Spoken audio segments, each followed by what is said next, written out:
சுப்பிரமணிய வாகனத்தை மயில் ராவணத்தை அழகான மயில நான் கொண்டனா யார் சொன்னா உனக்கு அப்படின்னு சொல்லி கேட்டு கேஸ் எல்லாம் நடக்குங்க. ஆனா அந்த ஐயா இறந்துட்டாருன்னு நினைச்சு எல்லாரும் வந்து நின்று பார்ப்பாங்க. திரும்ப முழிச்சிருந்தோம்னா உயிர் வர மாதிரி இருக்கும். அந்த லானை முதல் கொண்டு படிச்சவங்க அத்தனை பேர் வந்து வயல்ல நின்று நாத்து நிட்டு இந்த விவசாயம் தாயா இனிமேஜிக்கு மிகப்பெரிய மாற்றத்தை கொடுத்துச்சு. அதாவது என்னைக்கெல்லாம் அப்துல் கலாம் ஐயா சோர்ந்து இருந்தாரோ அப்பெல்லாம் வந்து உன்னை அறிந்தால்ன்ற பாட்டு அவருக்கு உயிர் ஊட்டுன்னு சொன்னாங்க.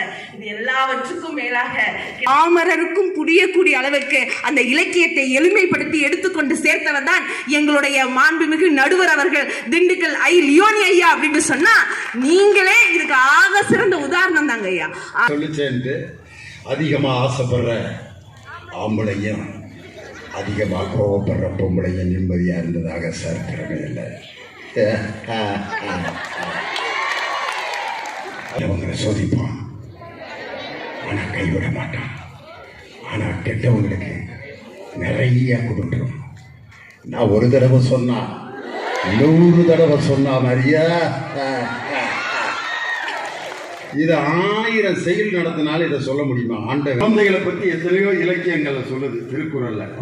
இது கண்டிப்பா ஒரு தமிழையா நமக்கு விளக்கம் சொல்லணும். குழல் என்ன அப்படின்னு விளக்கம் சொல்லி அதுக்கு ஒரு பொழித்துறை.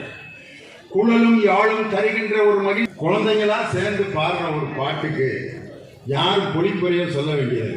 ஒரு படத்துல எம்ஜிஆர் பாடிட்டு இருப்பார் குழந்தைகளோட, சிக்கு மங்கு சச்சப்பப்பா, சிக்கு மங்கு சச்சப்பப்பா, சிரித்து வாழ வேண்டும் பிற சிரிக்க வாழ்ந்திடாதே, உழைத்து வாழ வேண்டும் பிறர் உழைப்பில் வாழ்ந்திடாதே, சிரித்து வாழ வேண்டும் பிறர் சிரிக்க வாழ்ந்திடாதே.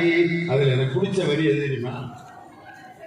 வானில் நீந்தும் நிலவில் நாளை பள்ளிக்கூடம் நடக்கும், காற்றில் ஏறி பயணம் செல்ல பாதை அங்கே இருக்கும், எங்கும் வாழும் மழலை செல்வம் ஒன்றாய் சேர்ந்து படிக்கும், இல்லை ஜாதி மதமும் இல்லை என்றே பாடி சிரிக்கும், சிரித்து வாழ வேண்டும். நாளைக்கு நிலவுல பள்ளிக்கூடம் நடக்கும் அப்படின்னு அன்னைக்கு ஒரு கவிஞன் 1973 கனவு கண்டான்.